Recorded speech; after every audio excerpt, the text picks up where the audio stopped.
اور ہم لوگ ان کو منتخب کرتے ہیں تو پھر آپ قیامت کا انتظار کیجئے، پھر قیامت آنے میں کوئی دیر نہیں ہے۔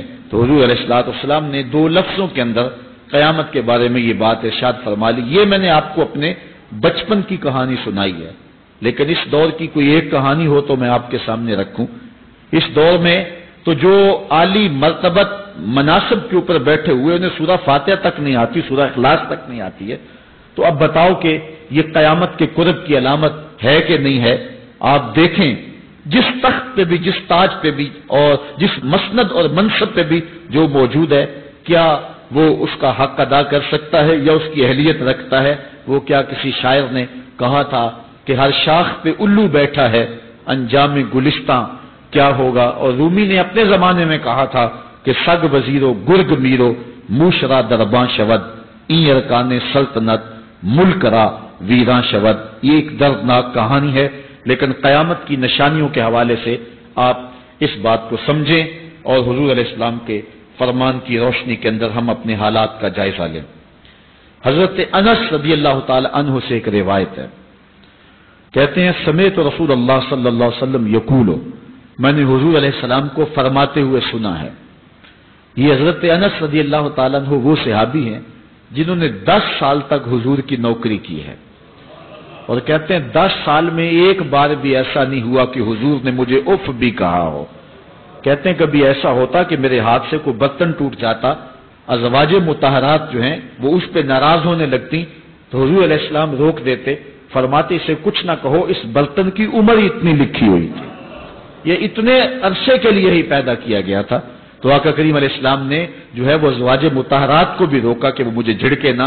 خدمت رسول اللہ صلی اللہ علیہ وآلہ وسلم 10 سنین، میں نے پورے 10 سال حضور کی نوکری کی ہے۔ بلکہ جب آپ کہیں گے کہ حضور کے خادم کا نام کیا ہے، سارے صحابی حضور کے خادم ہیں، لیکن نام حضرت انس رضی اللہ تعالی عنہ کا آئے گا۔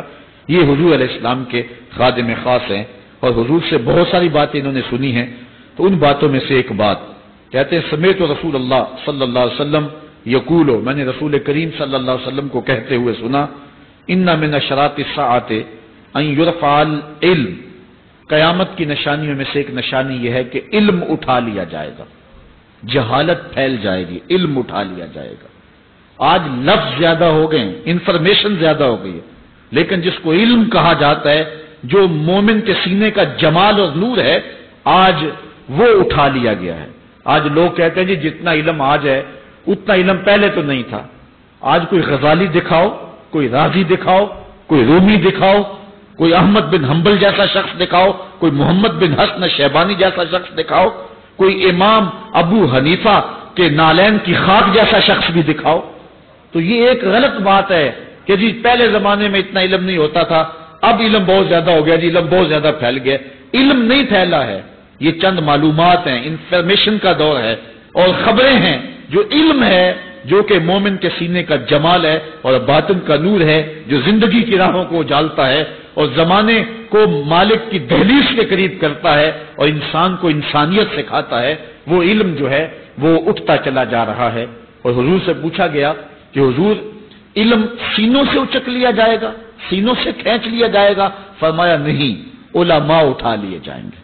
جب علماء فوت ہو جائیں گے تو ان کی جگہ اس درجے کے لوگ نہیں آئیں گے، پھر زوال پذیر سلسلے ہوتے چلے جائیں گے، علم اٹھا لیا جائے گا۔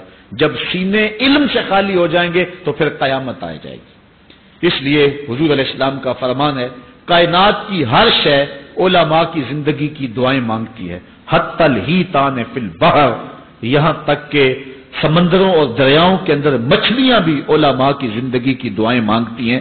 انہیں پتا ہے علماء ہیں تو کائنات معرض وجود میں آئی تو موجود رہے گی، اگر علماء نہیں ہوں گے تو کائنات جو ہے وہ بالکل قیامت کا شکار ہو جائے گی۔ تو پہلی چیز حضور نے ارشاد فرمایا ان یرفع العلم، علم اٹھا لیا جائے گا، ویکثر الجہل، اور جہالت عام ہو جائے گی۔ علم کی جگہ جو ہے وہ جہالت عام ہو جائے گی۔ آج علماء نہیں رہے ہیں، آج ہم جو ہے وہ انحصار کرنے لگے ہیں چند ٹیلی ویژن چینلوں پہ، اور اس کا نتیجہ کیا ہے کہ مختلف چینلز کے اوپر بیٹھے بہت سارے لوگ گمراہی پھیلا رہے ہیں۔ یہ ایک الگ داستان ہے، ایک الگ کہانی ہے کہ کس طرح سے علم کا گلا گھونٹا جا رہا ہے اور کس طرح جو ہے وہ لوگوں کو گمراہ کیا جا رہا ہے، یہ جہالت کی کثرت ہے۔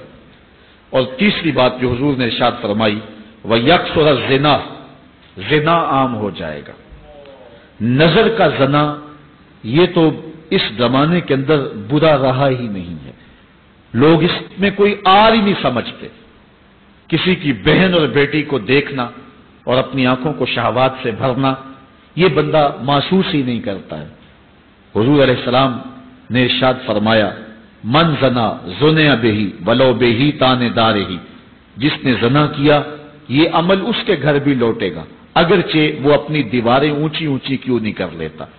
اگر آج کوئی کسی کی بہن بیٹی پر اپنی نظروں کو غلیظ کرتا ہے تو وہ یہ کیسے کہہ سکتا ہے کہ میری بہن اور میری بیٹی کسی کی گندی نظروں کا شکار نہیں ہوگی؟ یہ مقافات عمل ہے۔ گندم از گندم بروئے جو سے جو، از مقافات عمل غافل مشو۔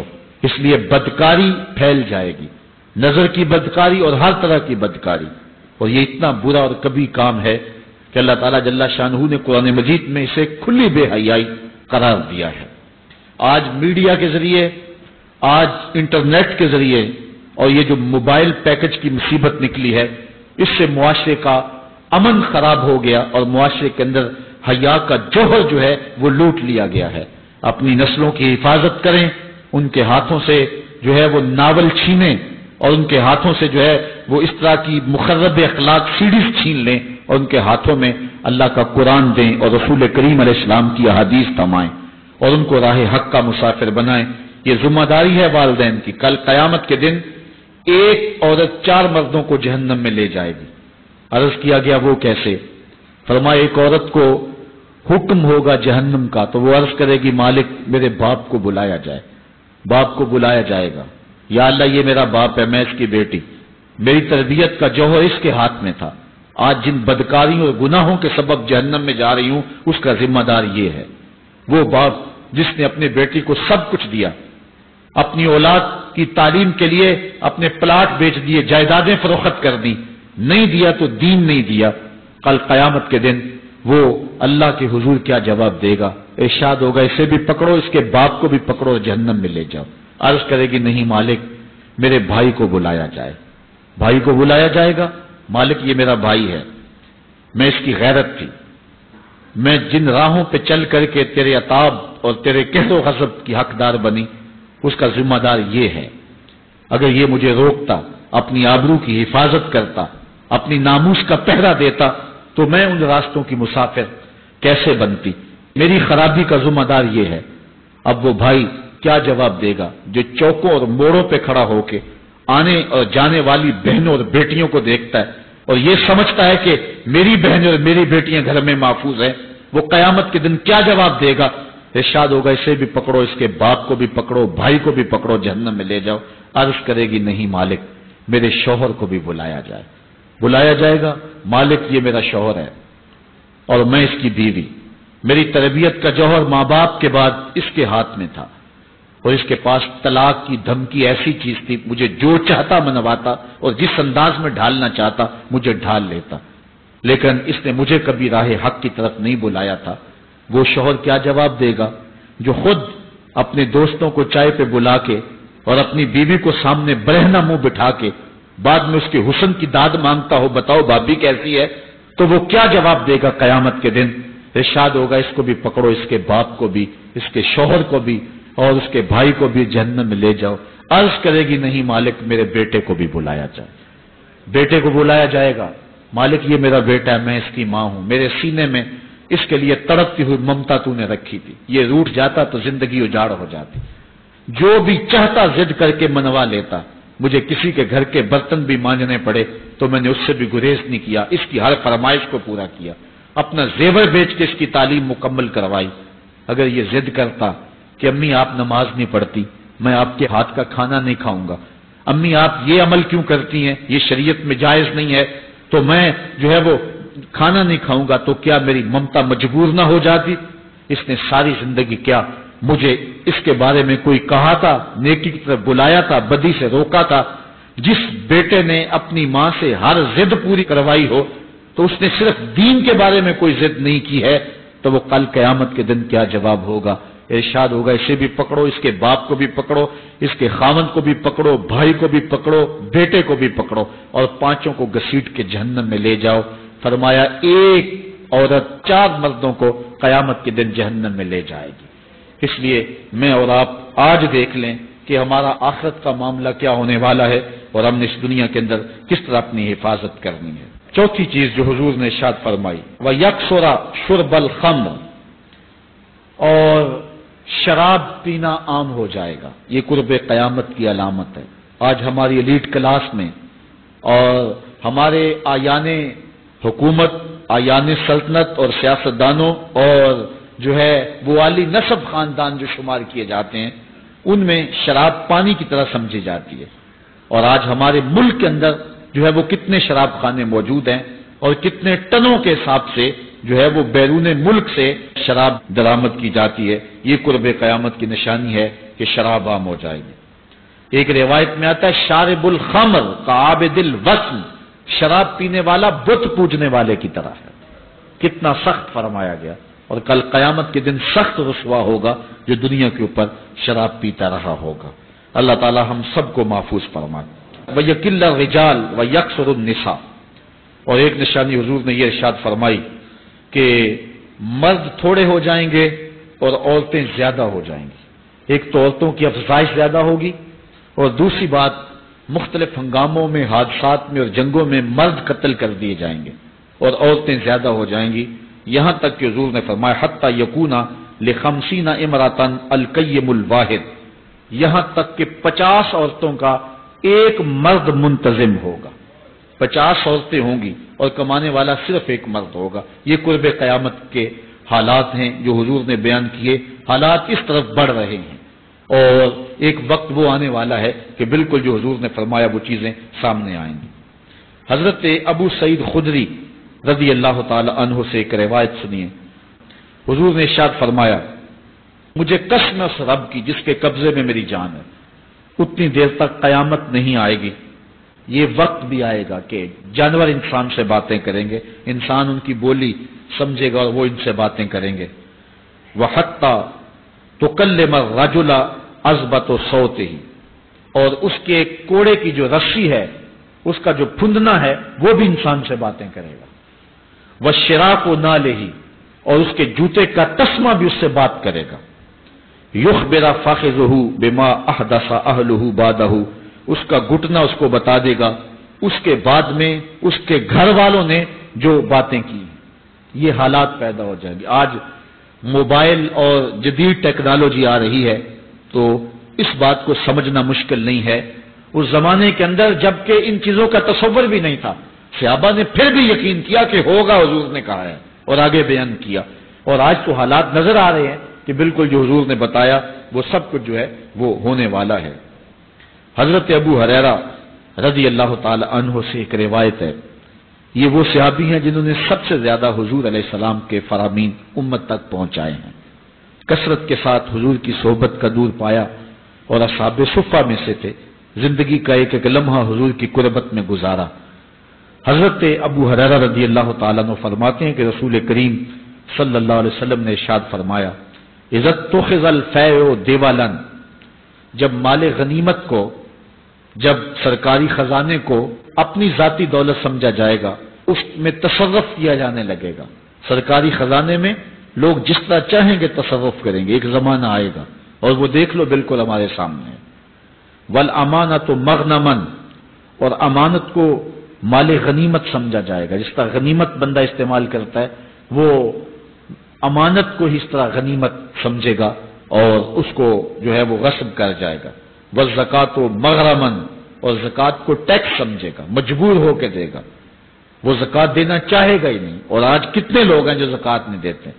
اگر لوگ صحیح طور پہ زکات ادا کر دیں اور زکات کے جو حقدار ہیں ان تک پہنچے تو پاکستان میں صرف 1-2 سالوں کے اندر غربت ختم ہو جائے۔ اتنی دولتیں ہیں لوگوں کے پاس، اتنی جائیدادیں ہیں لوگوں کے پاس۔ ایک تو سارے لوگ زکات ادا نہیں کرتے، دوسرا یہ ہے حقداروں تک نہیں پہنچتی۔ پیشہ ور مانگنے والے اور اس موسم کے اندر جو ہے وہ اپنے آپ کو غریب ظاہر کر کے اور مختلف اپنی مجبوریاں ظاہر کر کے مال ہتھیانے والے بہت سارے ہیں، اور زکات دینے والا کہتا ہے میں جلدی جلدی فارغ ہو جاؤں، جتنی محنت مال کو کمانے میں صرف کی ہے اتنی ہی محنت حقداروں کو تلاش کرنے کے لیے بھی کرے تاکہ اس کی زکات اصل مصارف تک پہنچے۔ تو قرب قیامت میں یہ ہوگا کہ زکات کو ٹیکس جانا جائے گا، وَتُعُلِّمَ لِغَيْرِ الدِّينِ، اور علم دین کے لیے حاصل نہیں کیا جائے گا، دین کے علاوہ کے لیے حاصل کیا جائے گا۔ اس کے دو تین مفاہیم ہیں۔ ایک تو مفہوم ہے کہ علم دین حاصل کرنا لوگ چھوڑ دیں گے، وہ انجینئر اور ڈاکٹر اور کیا کچھ بننے کے لیے جو ہے وہ علم حاصل کریں گے۔ نام خدمت انسانی ہی ہے کہ میں یہ سب کچھ کر کے اپنے وطن کی خدمت کروں گا، انسانیت کی خدمت کروں گا، لیکن بعد میں جب مسندوں پہ بیٹھتے ہیں اور جو حال کرتے ہیں وہ کسی سے مخفی نہیں ہے۔ مسیحا پھر کس روپ کے اندر آتا ہے اور کس طرح قوم کو دونوں ہاتھوں سے لوٹتا ہے، یہ قرب قیامت کی نشانیاں ہیں۔ ہر بندہ جو ہے وہ علم تعلیم حاصل اچھا انسان بننے کے لیے نہیں، با کردار شخص بننے کے لیے نہیں، اچھا مومن بننے کے لیے نہیں، صالح فرد بننے کے لیے نہیں، بلکہ کمائی کرنے کے لیے، زیادہ سے زیادہ پیسے کمانے کے لیے وہ علم حاصل کرے گا۔ اور دوسری یہ بات کہ جو دین کا علم بھی حاصل کریں گے وہ بھی غرض و غائب جو ہے وہ اپنی چھوڑ دیں گے جس مقصد کے لیے جو ہے وہ علم حاصل کیا جاتا ہے۔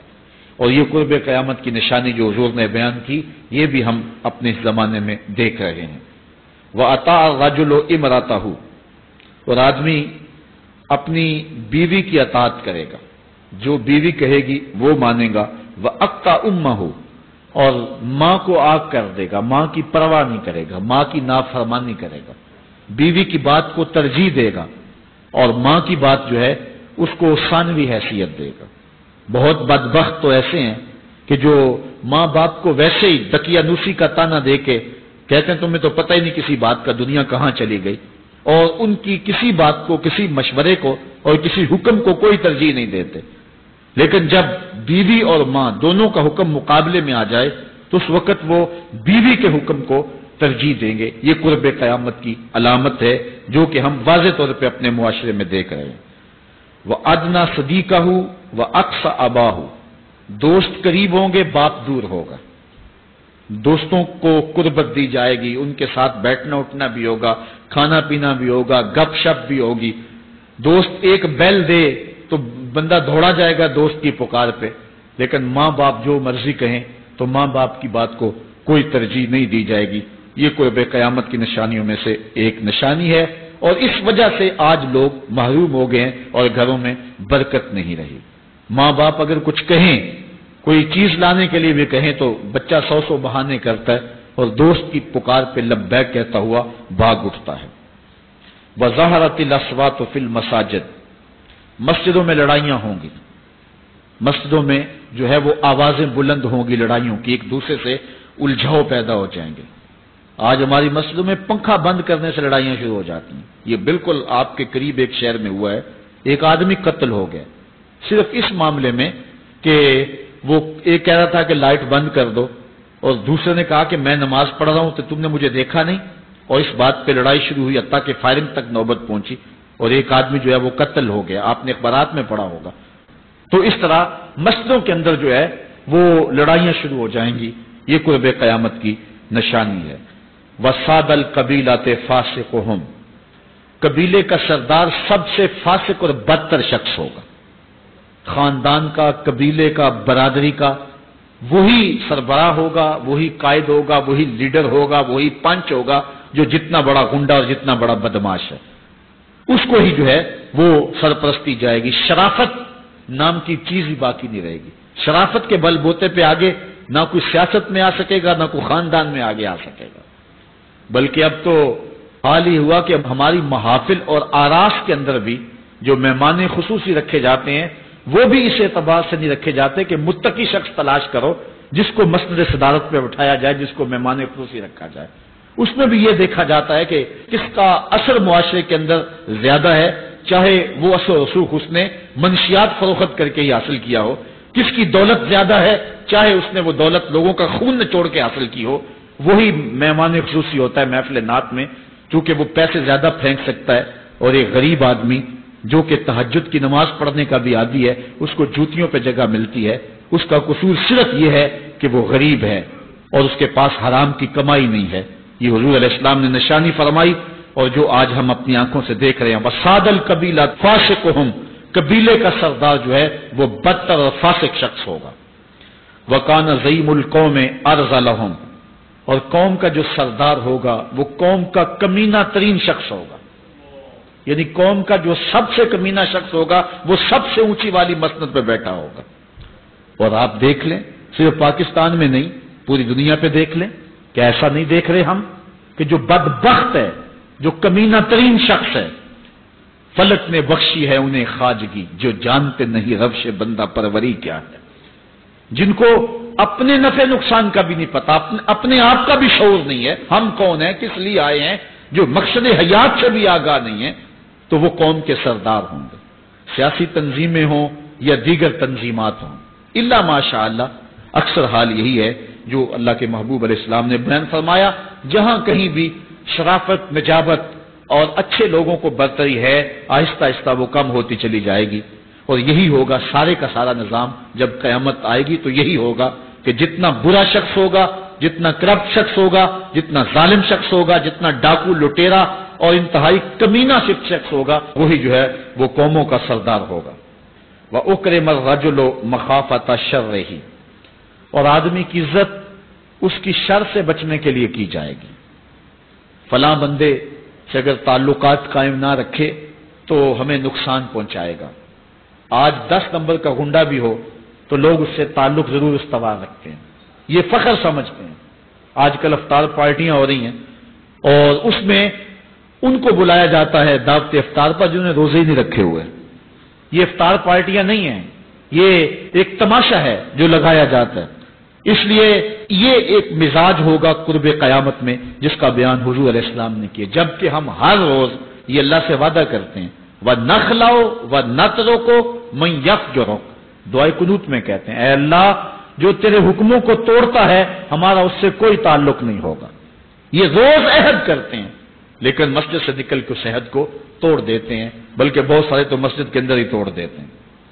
وَظَهَرَتِ الْكَيْنَاتُ وَالْمَعَازِفُ، اور گانے والی اور بجانے والی عورتیں اور گیت گانے والی عورتیں، رنڈیاں، یہ جو ہے وہ گانا شروع کر دیں گی اور یہ عام ہو جائے گا.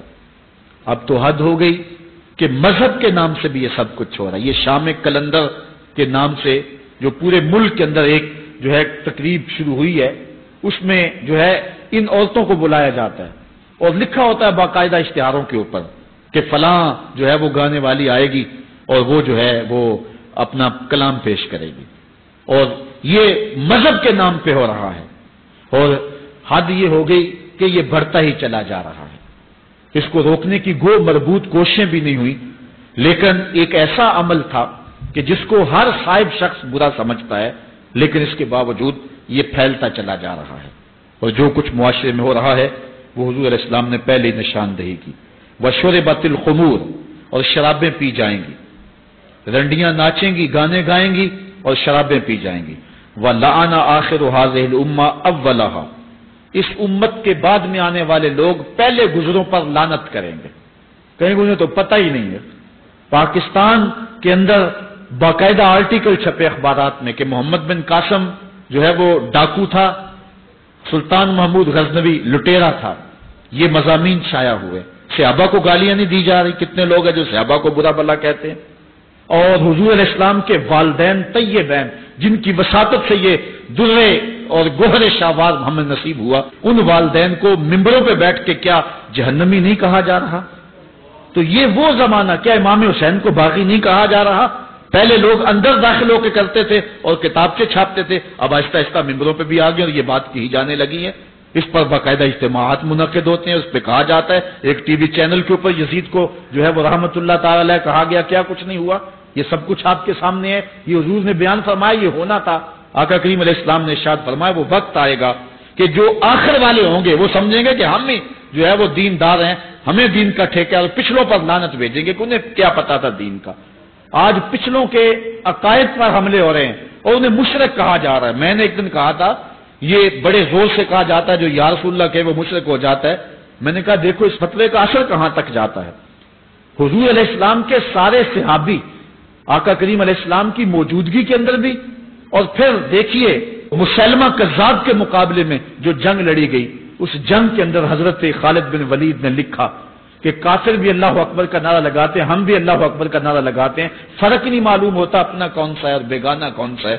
تو حضرت صدیق اکبر نے لکھا کہ جب وہ اللہ اکبر کا نعرہ لگائیں تم اس کے جواب کے اندر یا محمد آہو کا نعرہ لگاؤ۔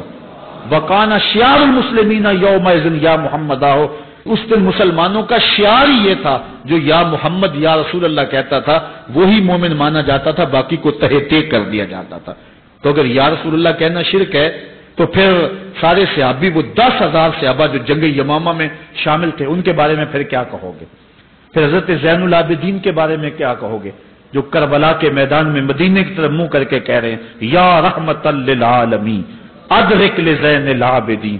پھر حضرت زینب کے بارے میں کیا کہو گے، یا محمد آہو یا محمد آہو ھذا حسین مزمل بالدماء، جو کربلا میں کھڑا ہو کے کہہ رہی ہیں اے میرے نانا حضور، اے محمد عربی، آپ کے حسین کو دیکھو خون میں نہا گیا ہوا ہے۔ تو پھر کیا یہ فتویٰ تمہارا کہاں تک پہنچے گا؟ نہ صحابہ بچیں گے، نہ اہل بیت بچیں گے، اور نہ اولیاء امت بچیں گے، جنہوں نے کہا تھا یا رسول اللہ انظر حالنا یا حبیب اللہ اسمع قالنا۔ تو یہ قیامت کی نشانیاں ہیں کہ اگلے جو ہیں وہ پچھلوں پر لعنتیں بھیجیں گے، ان کو برا بلا کہیں گے، صحابہ کو گالیاں، اہل بیت کو گالیاں، نواسب میں کیا کچھ نہیں کیا ہے، اور آج بھی جو دنیا کے اوپر ناسبی ہیں وہ اہل بیت کے بارے میں کیا کیا زبان استعمال نہیں کرتے، حضور کے والدین کے بارے کیا کچھ نہیں کہا جاتا۔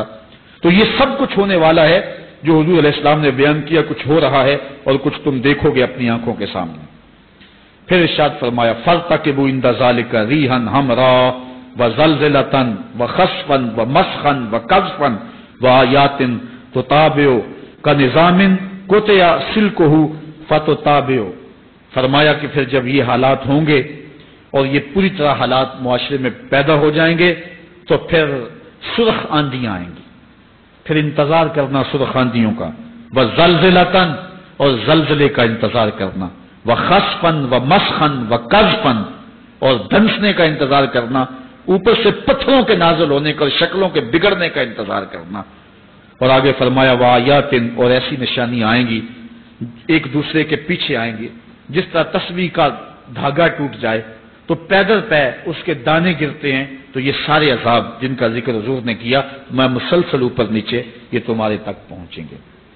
حضرت انس رضی اللہ تعالیٰ عنہ سے ایک اور روایت لیتے ہیں، حضور علیہ السلام نے ارشاد فرمایا لا تقوم الساعۃ حتی یتقارب الزمان فتکون السنۃ کالشہر والشہر کالجمعہ وتکون الجمعۃ کالیوم ویکون اليوم کالساعۃ وتکون الساعۃ کالدرمۃ بالنار۔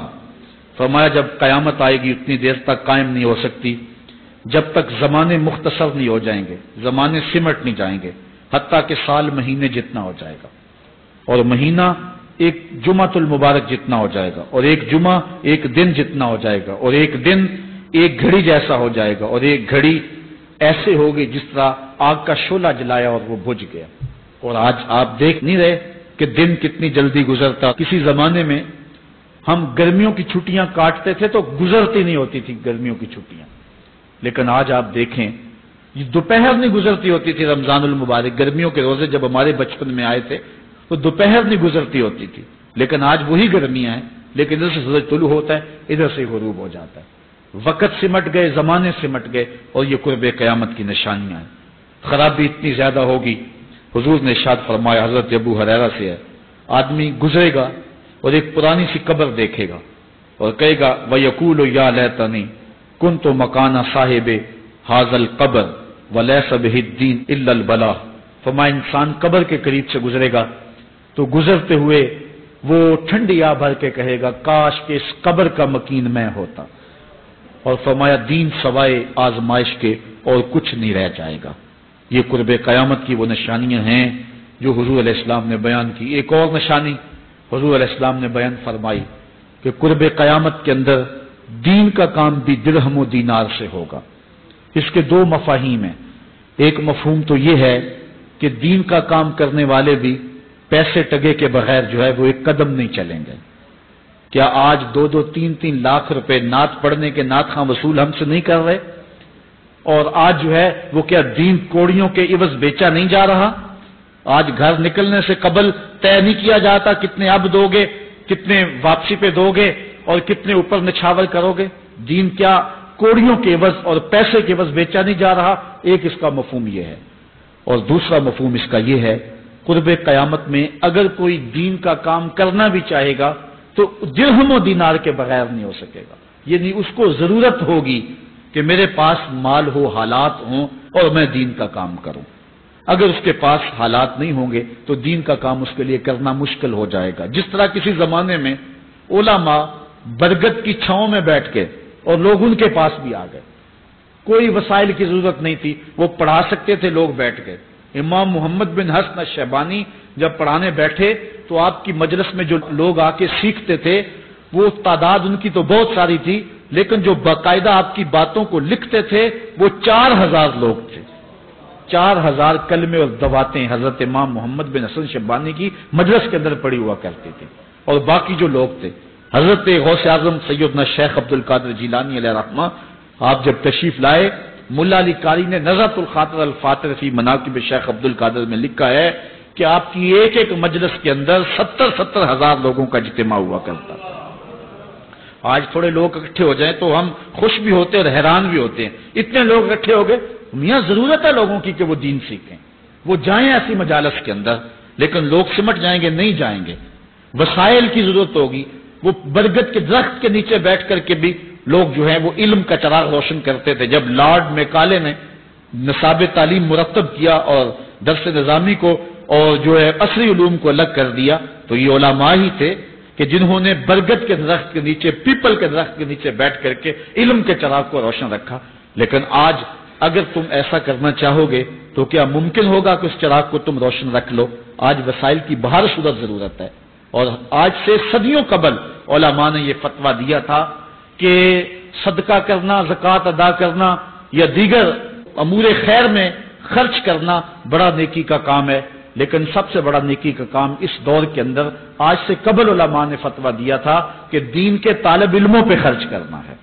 ان پہ اگر خرچ کریں گے تو یہ وہ ایک ایسا موقع ہے کہ جس سے آپ جو ہے وہ حقدار تک حق بھی پہنچا لیں گے اور اس سے دین کو بھی تقویت ہو۔